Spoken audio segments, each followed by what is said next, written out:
نہایت ہی واجب الاحترام میرے بزرگوں، دوستوں اور بھائیوں، آج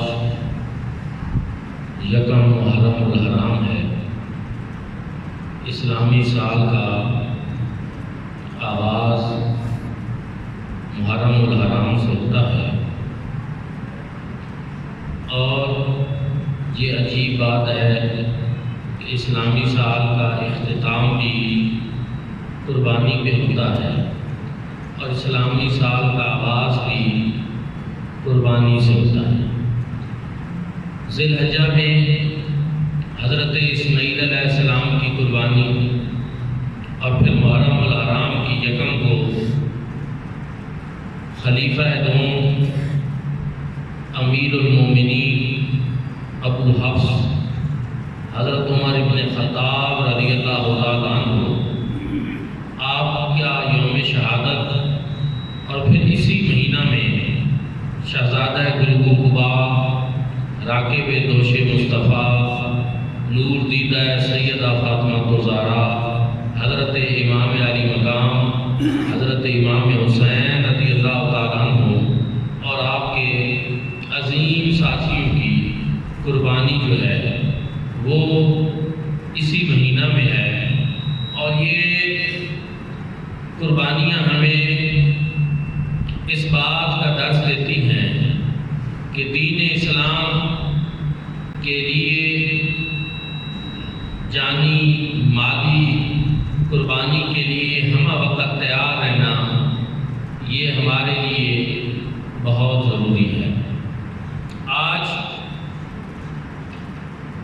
جس ہستی پاک کا ہم ذکر کرنا چاہ رہے ہیں اور ان کے ذکر سے اپنی سعادت مندی میں اضافہ کرنا چاہ رہے ہیں، یہ وہ ہستی ہیں جو پیکر اخلاص و محبت ہیں، جو غیرت و وفا کا استعارہ ہیں، جو محافظ ناموس رسالت ہیں، جو حضور نبی کریم صلی اللہ علیہ وآلہ وسلم کی مراد ہے۔ میری مراد جناب امیر المومنین حضرت سیدنا فاروق اعظم رضی اللہ تعالیٰ عنہ ہیں کہ ایک مرتبہ حضور علیہ السلام کے پاس جبریل امین حاضر تھے، تو حضور علیہ السلام نے ان سے پوچھا کہ یہاں دنیا میں جناب عمر کے فضائل تو بیان کیے جاتے ہیں، کیا اہل سماج جو ہیں، اہل آسمان جو ہیں، وہ بھی ان کی فضیلتوں کو بیان کرتے ہیں؟ تو حضرت جبریل امین نے عرض کی کہ یا رسول اللہ صلی اللہ علیہ وسلم، اگر میں جناب نوح علیہ السلام کی عمر تقریباً 950 سال کے لگ بھگ بھی جناب فاروق اعظم کے فضائل بیان کرتا رہوں تو ان کے فضائل ختم نہیں ہو سکتے۔ اتنی بڑی فضیلت مآب ہستی آپ ہیں، تو یقیناً جن کے فضائل اللہ رب العزت نے بیان فرمائے، جن کے فضائل حضور علیہ السلام نے بیان فرمائے، جبریل امین، ملائکہ، اہل زمین، اہل آسمان بیان کرتے ہیں، تو پھر اہل ایمان کیوں نہ بیان کریں؟ پھر ہم کیوں نہ اس سعادت سے بہرہ مند ہوں؟ حضرات ذوالفقار، آپ کا نام نامی اس میں گرامی عمر ہے، ابو حفص آپ کی کنیت ہے، فاروق آپ کا خطاب ہے، اور آپ عام الفیل کے واقعہ کے 13 سال بعد پیدا ہوئے، اور آپ وہ ہستی ہیں کہ جو زمانہ جاہلیت میں جب مکہ میں 17 افراد لکھنا پڑھنا جانتے تھے، ان میں سے ایک آپ بھی تھے، اور اس دور میں بھی زمانہ جاہلیت میں بھی آپ کا قبیلہ قریش میں ایک مقام تھا، ایک مرتبہ تھا، اور جب باہر سفیر بھیجنا ہوتے تو اہل قریش آپ کو بھیجتے تھے۔ آپ کی جرأت اور بہادری، آپ کی غیرت یہ کسی سے مخفی نہیں ہے، لیکن آپ کے قبول اسلام کا واقعہ آپ سنتے رہتے ہیں رد و بدل کے ساتھ مختلف کتب سیرت وہ موجود ہے کہ آپ ایک مرتبہ جا رہے تھے، راستے میں قبیلہ زہری کے حضرت سعد بن وقاص زہری نے آپ کو بتایا کہ آپ جس ارادے سے جا رہے ہیں آپ کو نہیں پتا کہ آپ کے تو گھر میں اسلام کی روشنی پہنچ چکی ہے، اسلام کا نور آ چکا ہے، آپ ذرا اپنے گھر کی خبر لیں، آپ کے بہنوئی اور آپ کی بہن وہ اسلام قبول کر چکی ہیں۔ تو حضرت فاروق اعظم سیدھا اپنے بہنوئی کے گھر پہنچے، وہاں گھر میں داخل ہونے سے قبل ان کو قرآن مجید فرقان حمید پڑھنے کی آواز سنائی دی۔ آپ نے اپنے بہنوئی کو اتنا مارا پیٹا کہ ان کا خون بہنے لگا، بہن چھڑانے آئی تو ان کو بھی مارا۔ پھر جب آپ کا غصہ کوئی ٹھنڈا ہوا تو آپ نے پوچھا کہ اچھا بتاؤ تم کیا پڑھ رہے تھے؟ تو آپ کی بہن نے کہا کہ ہم قرآن مجید فرقان حمید پڑھ رہے تھے۔ تو آپ نے کہا مجھے بھی دو، میں بھی پڑھنا چاہتا ہوں۔ انہوں نے کہا نہیں، اس کے لیے پہلے طہارت ضروری ہے۔ آپ نے وہ طہارت کی، وضو کیا، اور پھر جب قرآن مجید فرقان حمید پڑھا، سورۃ طٰہٰ کی ابتدائی آیات پڑھی تو قرآن مجید نے اپنا اثر دکھایا، اور جناب فاروق اعظم کے دل پہ ایسا اثر ہوا کہ فوراً ہی کہا مجھے لے جاؤ، میں حضور علیہ الصلوۃ والسلام کی غلامی اختیار کرنا چاہتا ہوں۔ حضرت ذوالفقار حضرت خباب بن الارت جو وہاں موجود تھے، قرآن پاک کی تعلیم آپ کے بہنوئی اور بہن کو دے رہے تھے اور آپ کے خوف سے چھپ گئے تھے۔ پھر جب انہوں نے یہ بات سنی تو آ گئے اور انہوں نے کہا ہاں میں لے چلتا ہوں آپ کو حضور علیہ الصلوۃ والسلام کی بارگاہ میں۔ کیوں؟ اس لیے وہ وقت یاد آ رہا ہے جب ابھی جمعرات کو حضور علیہ الصلوۃ والسلام نے دعا کی تھی کہ اللہم اعز الاسلام بعمر بن الخطاب، اے اللہ عمر ابن خطاب کے ذریعے اسلام کو عزت عطا فرما۔ لگتا ہے حضور علیہ الصلوۃ والسلام کی دعا کی قبولیت کا وقت آ گیا ہے، اور وہ وقت آ گیا ہے جب آپ مراد رسول بننے والے ہیں۔ حضور علیہ السلام کے پاس جب لے کر گئے، حضرت حمزہ کو پتہ چلا جناب فاروق اعظم آ رہے ہیں، فرمایا پریشانی کی کوئی بات نہیں، ٹھیک ارادے سے آ رہے ہیں تو صحیح، ورنہ میں ان کی تلوار سے ان کا کام تمام کر دوں گا۔ حضور علیہ السلام کے پاس آئے، حضور علیہ السلام کی غلامی اختیار کی، کلمہ پڑھا، ایمان لائے، اور وہاں جو موجود اہل اسلام تھے سب نے نعرہ تکبیر بلند کیا، مکہ کی وادی گونج اٹھی۔ جبریل امین آئے اور کہا یا رسول اللہ، جس طرح یہ آج زمین والے جناب فاروق اعظم کی ایمان لانے پہ خوشیاں منا رہے ہیں، اسی طرح آج آسمان والے بھی جناب فاروق اعظم کے ایمان پہ خوشیاں منا رہے ہیں۔ یہ خوشیاں آسمانوں میں بھی منائی جا رہی ہیں، جناب فاروق اعظم ایمان۔ آپ سے قبل 39 لوگ اسلام قبول کر چکے تھے، آپ 40ویں تھے، اور آپ نے پوچھا یا رسول اللہ کیا آپ حق پہ نہیں ہیں؟ میں حق پہ ہیں۔ تو عرض کی یا رسول اللہ پھر عمر بھی ایمان لائے اور ہم چھپ کر نماز پڑھے، پھر یہ نہیں ہو سکتا۔ یا رسول اللہ آج ہم نماز کھلے عام جو ہے وہ حرم پاک کے اندر ادا کریں۔ مسلمانوں کی دو لائنیں بن گئی، ایک کے آگے اسد اللہ حضرت حمزہ رضی اللہ تعالیٰ عنہ حضور علیہ السلام کے پیارے چچا آپ تھے، اور دوسری لائن کے آگے جناب حضرت سیدنا فاروق اعظم رضی اللہ تعالیٰ عنہ تھے۔ اس شان سے یہ مسلمانوں کا قافلہ نکلا، حرم پاک میں پہنچے، اور وہاں حضرت فاروق اعظم نے اعلان کیا کہ ہم جا رہے ہیں حرم پاک، اب اگر کسی میں ہے جرأت تو آ کر ہمیں روک لے۔ کھلے نماز، کھلے عام نماز پڑھی، اسلام کا کھلے عام اعلان کیا۔ اور میرے بھائیوں اور دوستوں، اس موقع پر حضور علیہ السلام نے ارشاد فرمایا عمر تم تو فاروق ہو، تمہاری وجہ سے آج حق اور باطل جو ہے اس کا فرق واضح ہو گیا ہے۔ حضور علیہ السلام نے آپ کو فاروق کا لقب تھا، اور آپ ایسے حق اور باطل کا فرق فرمانے والے تھے کہ حضور علیہ السلام نے ارشاد فرمایا عمر وہ ہے کہ جس کے خوف سے شیطان بھی بھاگ جاتا ہے، اور پھر فرمایا کہ عمر جس گلی میں آ جائے شیطان اس گلی سے بھاگ جاتا ہے۔ اتنی بڑی ہستی، اتنا بڑے مصطفیٰ کریم صلی اللہ علیہ وسلم کے پیارے، حضور نے دعا کی اللہ اسلام کو فاروق اعظم کے ذریعے عزت عطا فرما۔ تو تو پھر وہ سلسلہ شروع ہو گیا دوستانی ذکر. اور پھر جب آپ کی ہجرت کا وقت آیا تو آپ نے اسی طرح کیا، آپ نے اسی طرح اپنے ہتھیار لگائے اور مسلح ہوئے اور پھر خانہ کعبہ کے حرم پاک کے صحن خانہ کعبہ میں تشریف لائے اور آپ نے وہاں اعلان کیا، لوگوں میں جا رہا ہوں ہجرت کرنے.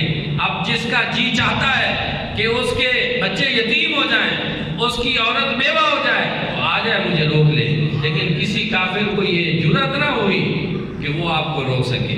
اور پھر کفار ان کے ارادوں پہ اوس پڑ گئی اور پریشان ہو گئے کہ اتنی بڑی ہستی.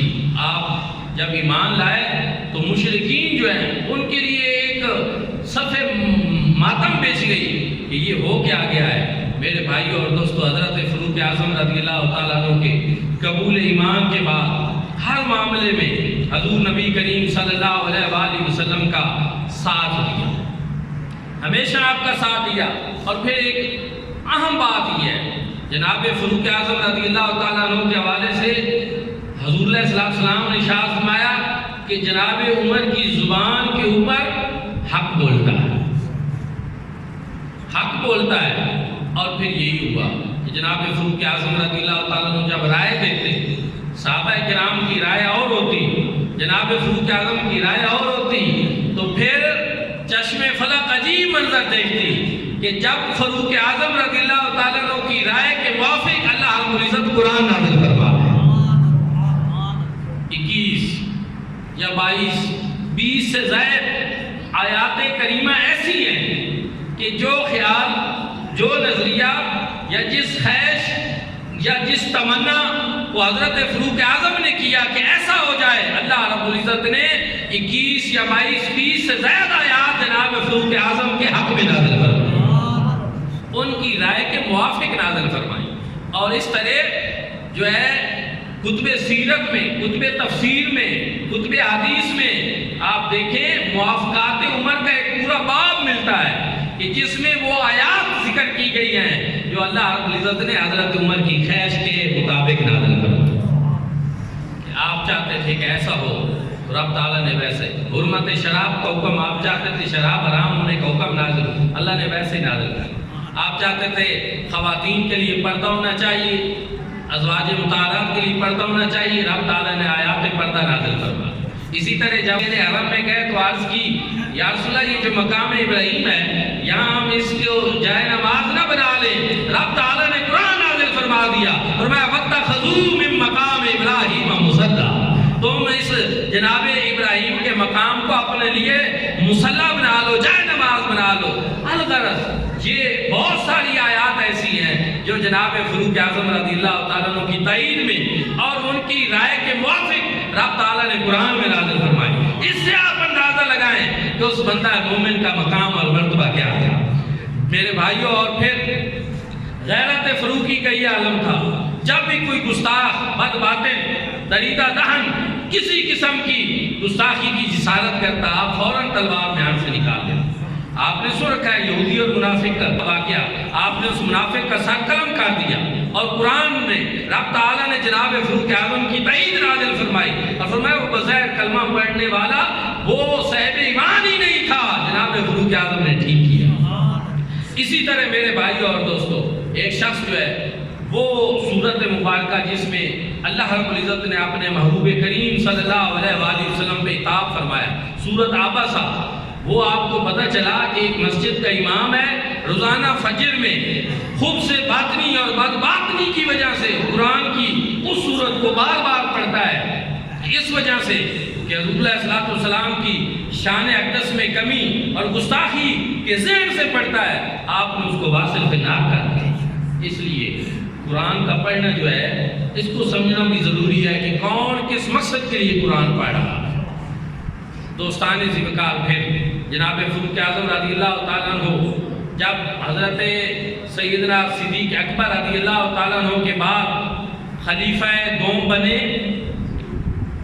آپ کے حوالے سے لوگوں کی رائے تھی کہ آپ بڑے سخت گیر ہیں اور شاید آپ خلافت کے معاملات صحیح نہ چلا پائیں. لیکن لوگوں نے پھر دیکھا کہ وہ جو اشداء علی الکفار کی تفسیر ہیں وہی جناب فاروق اعظم جو ہیں جب خلافت کا بار ان کے قدموں پہ پڑا تو پھر رحماء بینہم کی عملی تفسیر بن.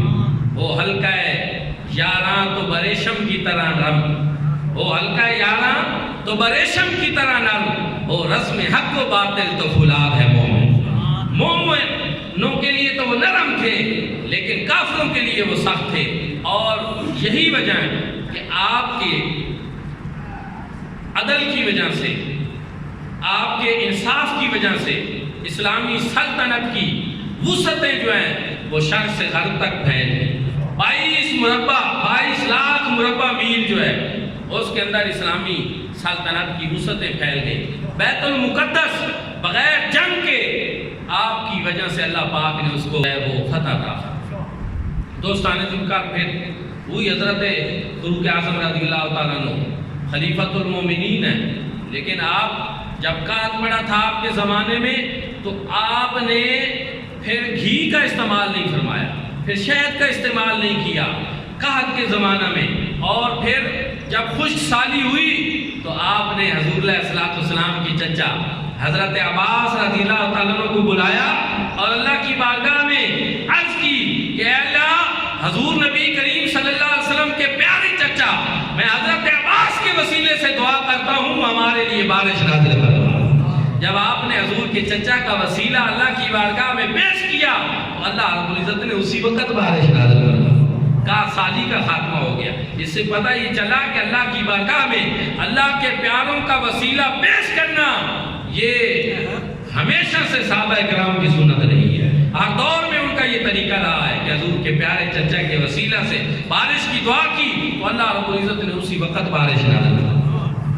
پھر ایک مرتبہ مدینہ طیبہ میں زلزلہ آیا، جناب فاروق اعظم نے دورہ لیا، زمین پہ مارا اور کہا ہے زمین، کیا تو یہ نہیں دیکھتی کہ تیرے اوپر عمر انصاف نہیں کر رہا؟ پھر وہ دن اور آج کا دن پھر مدینہ طیبہ میں زلزلہ نہیں آیا. میرے بھائی اور دوستو، آج اس پہ بھی غور کرنے کی ضرورت ہے.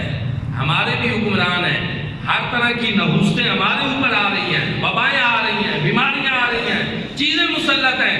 کیا ہمارے حکمران بھی یہ کہہ سکتے ہیں کہ کیا ہم انصاف نہیں کر رہے، کیا ہم عدل نہیں کر رہے، کیا ہم غریب کو اس کا حق نہیں دے رہے، کیا ہم مظلوم کے ساتھ نہیں کھڑے، کیا ہم دین اسلام کی خدمت نہیں کر رہے؟ میرے بھائیو اور دوستو، کاش کہ ایسا ہوتا کہ یہ بھی جناب فاروق اعظم رضی اللہ تعالیٰ عنہ کے اسوہ پہ عمل کرتے ہوئے یہ آج کہہ سکتے کہ ہم بھی اسی طرح عدل کر رہے ہیں، ہم بھی اسی طرح انصاف کر رہے ہیں. لیکن بدقسمتی سے ہمیں ایسا ہوتا نظر نہیں آتا. اور یہ وہ ساری نحوستیں اسی وجہ سے اور یہ ساری بے برکتیاں اسی وجہ سے ہیں جو آج ہم اپنے گرد و پیش میں دیکھ رہے ہیں، ہم اپنے معاشرے میں دیکھ رہے ہیں. جناب فاروق اعظم وہ تھے، رات کو آپ غفلت کی چادر تان کر خواب خرگوش کے مزے نہیں لیتے تھے، بلکہ رات کو آپ شہر مدینہ کی گلیوں میں چکر لگائے اور جتنے آپ نے گورنر مقرر کیے، امیر مقرر کیے مختلف علاقوں میں، ان سب سے آپ باز پرس کرتے تھے. احتساب کا سخت نظام بنایا آپ نے، پوچھتے تھے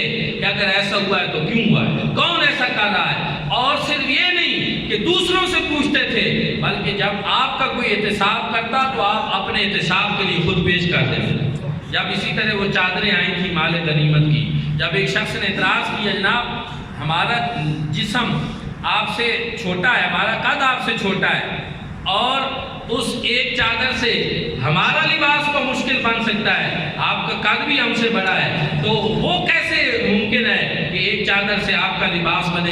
اس کا مطلب ہے آپ نے ناانصافی کی ہے، 2 چادریں لی ہیں. تو آپ نے کیا کہا؟ یہ نہیں کہا کہ میں امیر المومنین ہوں، مجھے جو ہے وہ تحفظ حاصل ہے، میں چونکہ مسلمانوں کا امیر ہوں مجھ سے کوئی نہیں پوچھ سکتا.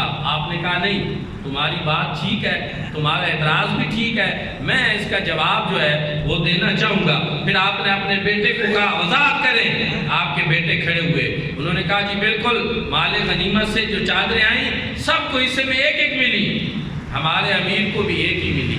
لیکن میں نے جب دیکھا کہ ایک چادر سے لباس مکمل نہیں ہوتا والد گرامی کا، تو اپنے حصے کی دوسری چادر میں نے ابا جان کو ہدیہ کے طور پہ پیش کی. آج کیا ایسا ممکن ہے کہ کوئی عام شہری، کوئی اس ملک کا عام رہائشی وہ کھڑے ہو کر حکمران وقت سے یہ پوچھ کیا کر رہے ہو؟ مال بیت المال کا جو یہ سلسلہ ہے اس کا کیا ہو رہا ہے؟ ملک کے اندر جو قومی پیسہ ہے اس کا ایسے ضیاع کیوں ہو رہا ہے؟ کیوں لوٹا جا رہا ہے قومی دولت کو؟ کیا کوئی پوچھ سکتا ہے؟ میرا تو نہیں خیال کہ اگر کوئی ایسی آواز بلند کرے اور پھر وہ ہمیں کہیں نظر بھی آئے غائب کر دیا جائے گا میرے بھائیوں اور دوستوں۔ لیکن یاد رکھیں جہاں حکمران اس طرح جواب دہ نہیں ہوتے پھر معاملات اسی طرح خراب ہوتے ہیں، پھر بگاڑ پیدا ہوتا ہے، پھر قوم بھی قربانی نہیں دیتی۔ وہ سمجھتی ہے کہ جب انہوں نے لوٹنا ہی ہے، انہوں نے کھا پی جانا ہے تو ہم کیوں قربانی دیں؟ لیکن اگر قوم کو پتا ہو کہ ہمارے حکمران جناب فاروق اعظم کی طرح کہ جب آپ کو بیت المال سے کسی چیز کی ضرورت بھی پڑتی تو آپ بلا معاوضہ نہیں لیا کرتے تھے، امیر المومنین ہو کر عام چٹائی پہ سویا کرتے تھے، اور جب آپ کہیں سفر پہ جاتے ارد گرد کے اس دور کے اندر جو اس طرح کا کوئی امیر ہوتا اس کا خیمہ لگتا تھا، لیکن آپ اپنا خیمہ نہیں لگواتے تھے، آپ ایک درخت کے ساتھ جا کر اس کے اوپر کوئی کپڑا ڈال دیا، کوئی چیز ڈال دی اور اس کے نیچے آرام فرما ہو جاتے تھے۔ کسی ملک کا ایک دفعہ سفیر آیا، اس نے کہا میں نے امیر المومنین سے ملنا ہے، اس کا محل کدھر ہے؟ لوگوں نے کہا یہاں ہمارے امیر المومنین کا محل نہیں ہے، وہ سامنے درخت کے نیچے جو تشریف فرما ہے اور آرام کر رہے ہیں، ہمارے امیر المومنین یہی ہے۔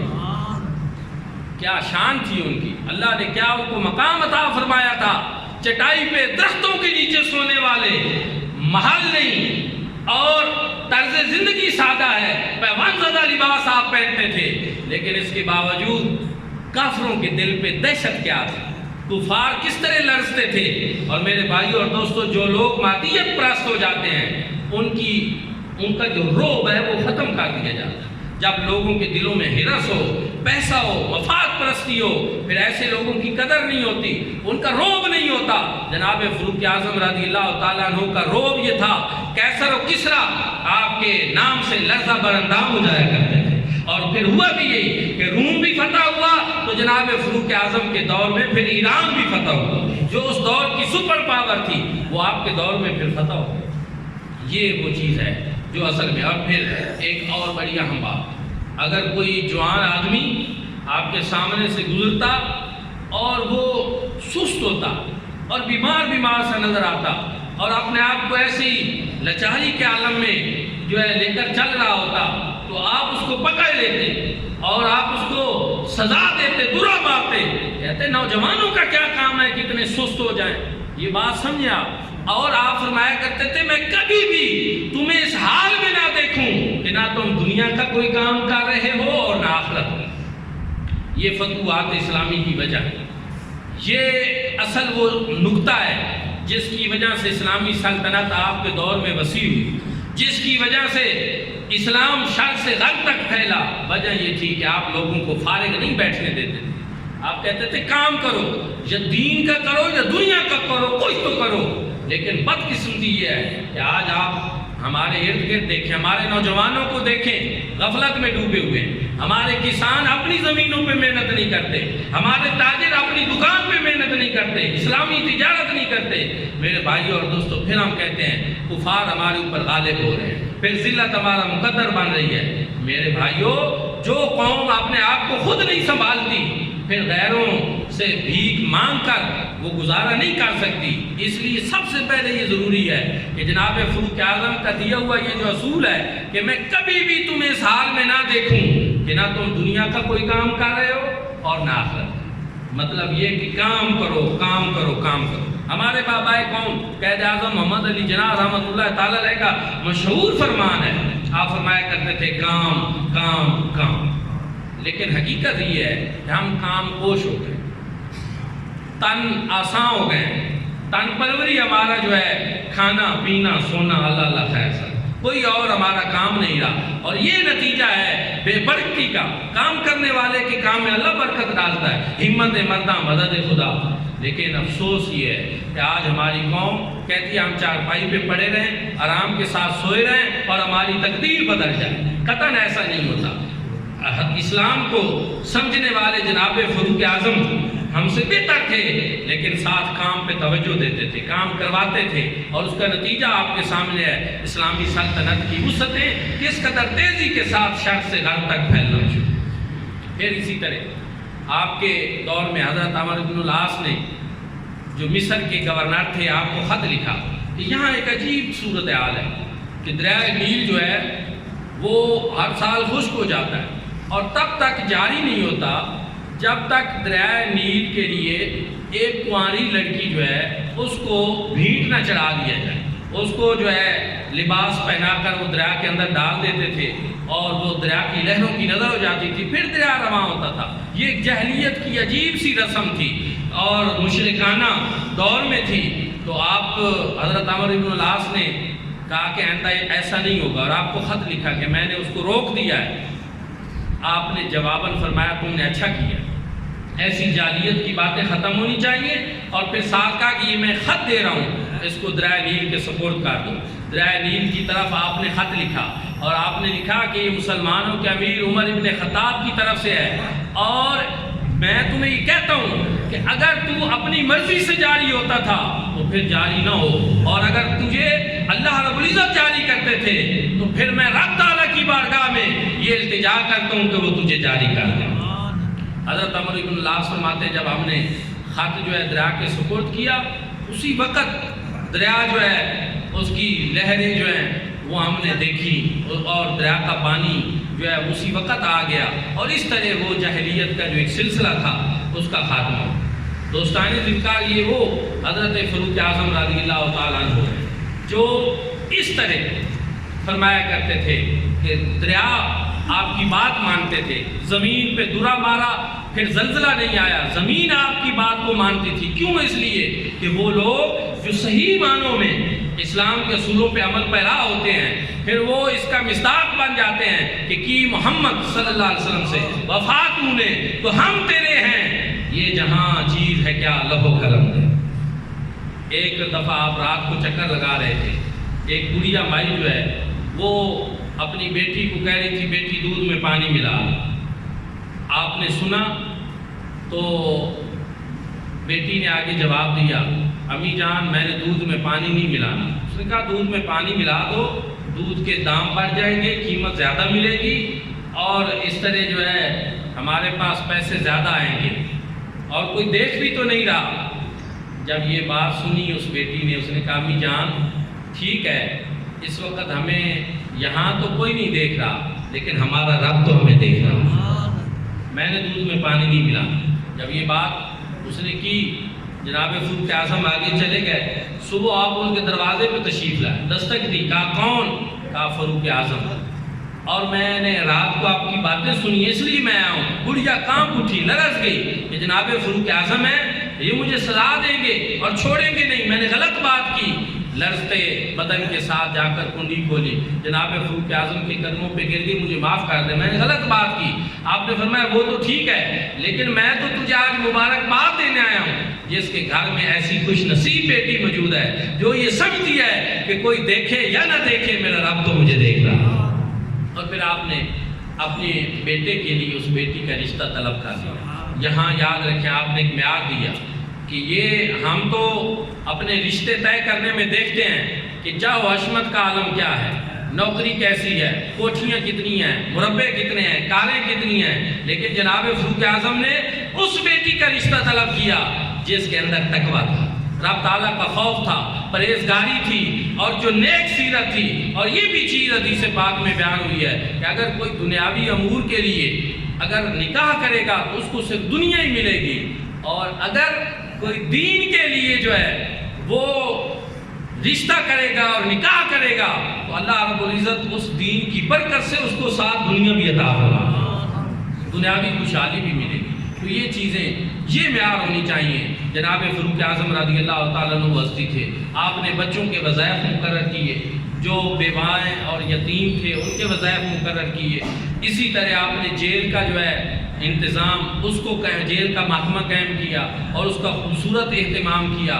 بیت المال کا معاملہ جو ہے اس کی سخت نگرانی کی اور حکمرانوں سے باز پرس کی، جو گورنر آپ کے ہوتے تھے آپ ان کا بھرپور خیال رکھتے تھے یہ کام صحیح کر رہے ہیں یا نہیں صحیح کر رہے ہیں، اور ان کو کہا کرتے تھے کہ وہ سادہ طرز زندگی کے ساتھ رہیں۔ میرے بھائیوں اور دوستو، آج جناب فاروق اعظم رضی اللہ تعالیٰ عنہ کے وہ اصول جو ہیں پوری دنیا میں عمر لاز کے نام سے مشہور ہیں، اور اقوام متحدہ بھی ان کو جو ہے بڑی گہری نظر سے دیکھتی ہے، اور گاندھی کو تو اپنی پارلیمنٹ میں کہنا پڑا تھا کہ اگر مسلمانوں کے پاس جناب عمر ایسا ایک اور جو ہے امیر المومنین مل جاتا تو اس روئے زمین پہ کوئی کافر باقی نہ رہتا۔ بات ہوتی ہے جس کو دشمن بھی ماننے پہ مجبور ہو جائیں۔ تو آج ہمیں فخر کرنا چاہیے کہ ہماری اسلامی تاریخ میں مراد رسول جناب فاروق اعظم رضی اللہ تعالیٰ عنہ موجود ہے، کہ جن کا دور خلافت اسلامی دنیا کا ہی نہیں پوری دنیا کے اندر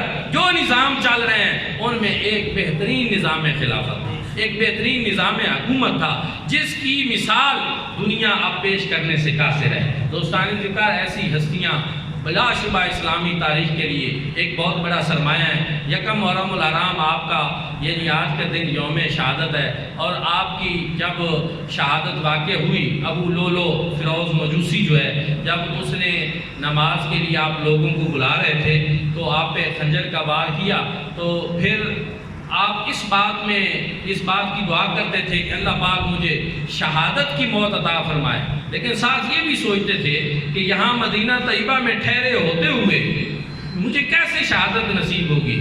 تو پھر یہی ہوا جب آپ کو پتہ چلا کہ آپ کے اوپر حملہ کرنے والا ایک مسلمان نہیں بلکہ ایک کافر ہے، تو آپ نے اللہ کا شکر ادا اور کہا کہ چلو اچھا ہے کہ ایک کافر جو ہے اس کے ذریعے مجھے جام شہادت نوش کرنا نصیب ہو رہا ہے۔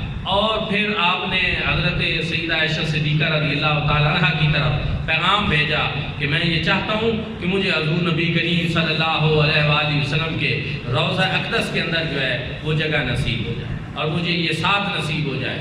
حضرت فاروق اعظم رضی اللہ تعالیٰ عنہ کی جب تدفین ہو رہی تھی تو ایک شخص کہتے ہیں کہ میں نے دیکھا کہ ایک ہستی بیان کر رہی تھی کتنے اچھے تھے فاروق اعظم، کتنے اعلیٰ تھے، اور یہ جگہ ان کو نصیب ہونی تھی اس لیے کہ جب بھی حضور علیہ الصلوۃ والسلام سے ہم نے سنا تو آپ فرمایا کرتے تھے کہ یہ معاملہ ہوا تو ابو بکر اور عمر آئے، جب یہ سفر ہوا تو میں ابو بکر اور عمر نے کیا، جب ایسا معاملہ ہوا تو میں ابو بکر اور عمر اس معاملہ میں تھے۔ تو میں نے جب پیچھے مڑ کر دیکھا تو وہ کوئی اور نہیں، وہ جناب حضرت سیدنا علی المرتضیٰ تھے جو فضائل حضرت عمر بیان کر رہے ہیں۔ اور کہتے ہیں کہ پھر ہمیں سمجھ آ گئی کہ جس طرح ہر معاملہ میں حضور اپنے ساتھ حضرت ابو بکر اور حضرت عمر کا ذکر کرتے تھے، اسی طرح حضور نبی کریم صلی اللہ علیہ وآلہ وسلم کے پاس جو ہے جناب فاروق اعظم رضی اللہ تعالیٰ عنہ کو تدفین کی جگہ ملی۔ حضرت سیدہ عائشہ صدیقہ فرماتی ہیں کہ میرے دل میں یہ بات تھی کہ یہ جگہ میرے لیے ہو، لیکن آج میں جناب فاروق اعظم کو اپنے اوپر ترجیح دیتی ہوں۔ اور پھر ایک مرتبہ حضور نبی کریم صلی اللہ علیہ وآلہ وسلم تشریف لا رہے تھے، آپ کے دائیں طرف جناب سیدنا صدیق اکبر تھے، بائیں طرف جناب فاروق اعظم تھے۔